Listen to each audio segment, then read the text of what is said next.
इंदौर की चमचमाती सड़कों से लेकर मेघालय की हरी भरी वादियों तक यह कहानी एक सपने की तरह शुरू हुई थी, लेकिन यह सपना जल्द ही एक भयानक दुस्वप्न में बदल गया। राजा रघुवंशी एक युवा और मेहनती व्यवसायी और सोनम उसकी नई नवेली दुल्हन, दोनों ने एक साथ 7 जन्मों का वादा किया था, लेकिन किसे पता था कि यह वादा सिर्फ 12 दिनों में खून से सना एक काला सच बन जाएगा। यह कहानी प्रेम, साजिश, विश्वासघात और एक ऐसी हत्या की है जिसने पूरे देश को स्तब्ध कर दिया। आइए इस त्रासदी के हर पल को जीवंत करें। प्रेम का आगाज। इंदौर का सहकार नगर, रघुवंशी परिवार का घर, जहां हंसी खुशी और मेहनत की गूंज हमेशा सुनाई देती थी।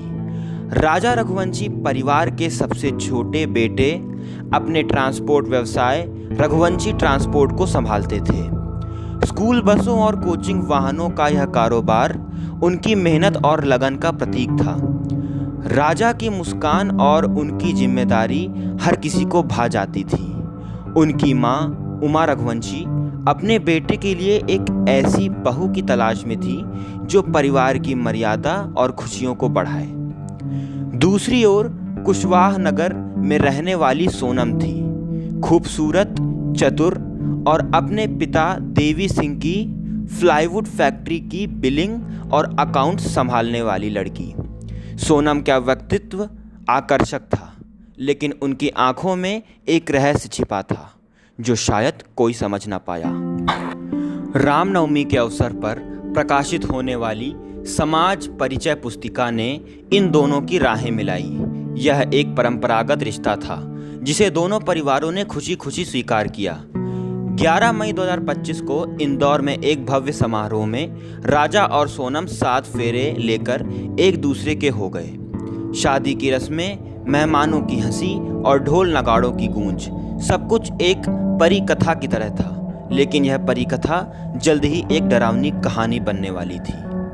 शादी के 9 दिन बाद 20 मई 2025 को राजा और सोनम अपने हनीमून के लिए मेघालय रवाना हुए। मेघालय की हरी भरी वादियाँ, झरनों की गूंज और बादलों का आलिंगन, यह हर नवविवाहित जोड़े का सपना होता है। राजा की आंखों में अपनी नई दुल्हन के लिए प्रेम और उत्साह था। सोनम की मुस्कान में शायद कुछ और ही छिपा था।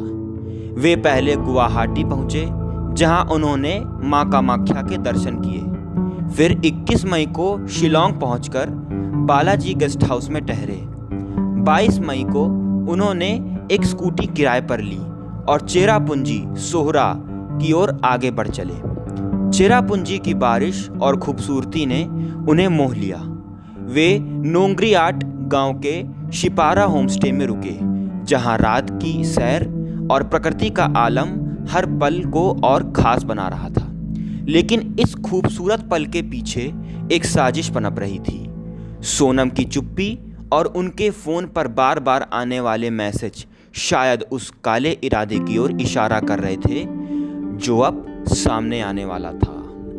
23 मई की सुबह सूरज की पहली किरणों ने मेघालय की वादियों को रोशन कर दिया।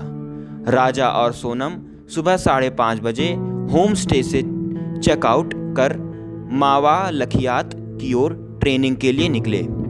हंसी मजाक और प्यार भले पलों के बीच राजा को शायद यह एहसास भी ना था कि यह उनकी जिंदगी का आखिरी सूर्योदय है। स्थानीय गाइड अलर्ट पीडी ने उस सुबह दंपत्ति को देखा। उनके साथ 3 अजनबी पुरुष थे। ये लोग हिंदी में बात कर रहे थे और स्थानीय नहीं लग रहे थे। राजा उनसे हंसते बतियाते आगे बढ़ रहा था, जबकि सोनम पीछे चुपचाप चल रही थी। अल्बर्ट ने गाइड की पेशकश की, लेकिन दंपत्ति ने मना कर दिया। यह वह आखिरी पल था जब राजा को किसी गैर संदिग्ध ने जीवित देखा। दोपहर 12:30 बजे राजा ने अपनी माँ उमा को फ़ोन किया।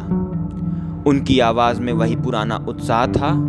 उमा ने सोनम से भी बात की, जिन्होंने कहा कि वह ट्रैकिंग से थक गई हैं। यह बातचीत खत्म हुई और इसके आधे घंटे बाद दोपहर 1 बजे वेई सावडोंग वाटरफॉल के पार्किंग स्थल पर एक साजिश ने जन्म लिया।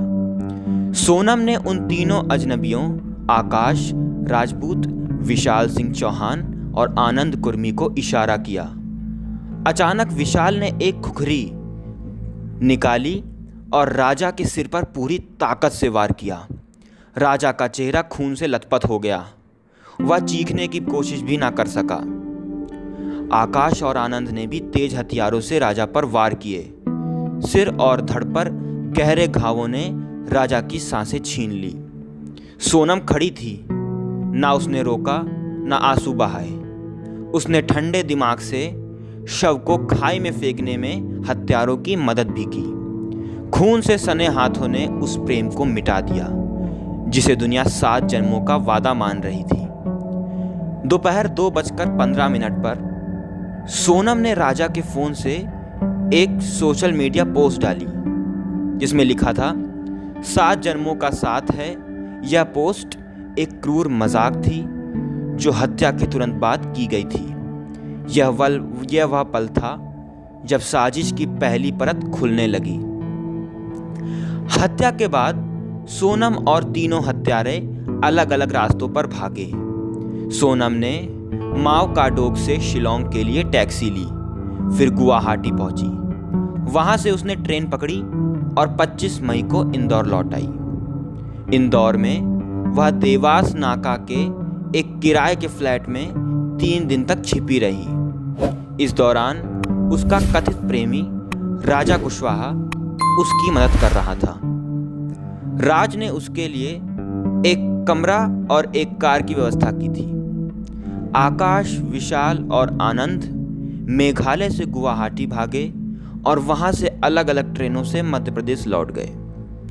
24 मई को दंपत्ति की किराए की स्कूटी सोहरारिम में एक कैफे के पास परित्यक्त मिली। यह स्कूटी उस सपने का आखिरी निशान थी जो अब खून के धब्बों में बदली हो चुकी थी। 2 जून 2025 को मेघालय पुलिस को सोहरा की एक खाई में राजा का सड़ा गला शव मिला। पोस्टमार्टम ने खुलासा किया कि सिर पर दोनों तरफ से किए गए गहरे वार उनकी मृत्यु का कारण बने। यह खबर परिवार के लिए वज्रपात की तरह थी। मेघालय पुलिस ने इस मामले को ऑपरेशन हनीमून नाम दिया। 120 पुलिसकर्मियों की एक विशेष टीम ने जांच शुरू की। 3 जून को पुलिस को शक हुआ कि सोनम इस हत्याकांड में शामिल हो सकती है। एक महत्वपूर्ण सुराग तब मिला जब हत्या स्थल से 6 किलोमीटर दूर आकाश की खून से सनी शर्ट और सोनम का रेनकोट बरामद हुआ। फॉरेंसिक जांच में पुष्टि की गई दोनों पर राजा का खून था। 7 जून को पुलिस ने मध्य प्रदेश और उत्तर प्रदेश में छापेमारी की। आकाश राजपूत को ललितपुर से, विशाल सिंह चौहान और आनंद कुर्मी को मध्य प्रदेश से गिरफ्तार किया गया। तीनों ने पूछताछ में कबूल किया कि सोनम ने उन्हें हत्या का आदेश दिया और 50,000 रुपए का अग्रिम भुगतान किया था। 8 जून की रात उत्तर प्रदेश के गाजीपुर में नंदगंज पुलिस स्टेशन के सामने सोनम ने आत्मसमर्पण कर दिया। उनके भाई गोविंद ने पुलिस को सूचना दी कि वह एक ढाबे पर थी। मेघालय पुलिस ने दावा किया कि वह पहले से ही सोनम की तलाश में थे। साजिश का मास्टरमाइंड राज कुशवाहा भी पुलिस के हत्थे चढ़ गया। वह मेघालय नहीं गया था, लेकिन उसने पूरी योजना बनाई थी। पुलिस जांच ने एक चौंकाने वाला सच उजागर किया।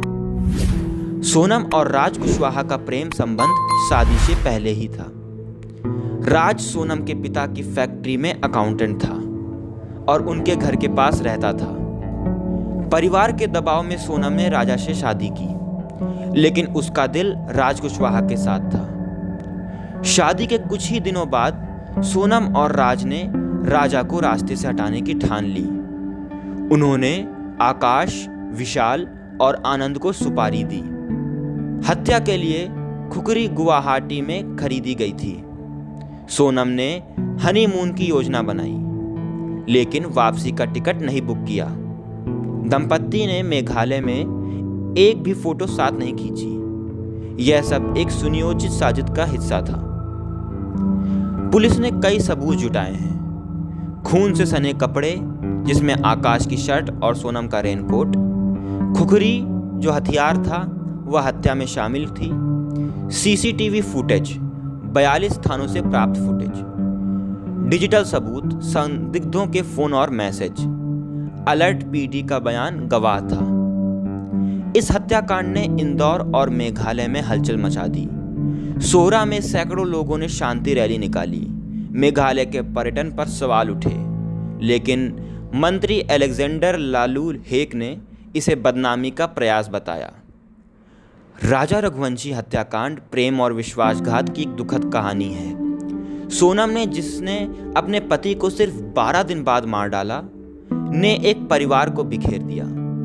मेघालय पुलिस की मेहनत ने साजिश को उजागर किया, लेकिन राजा की हंसी हमेशा के लिए खामोश हो गई।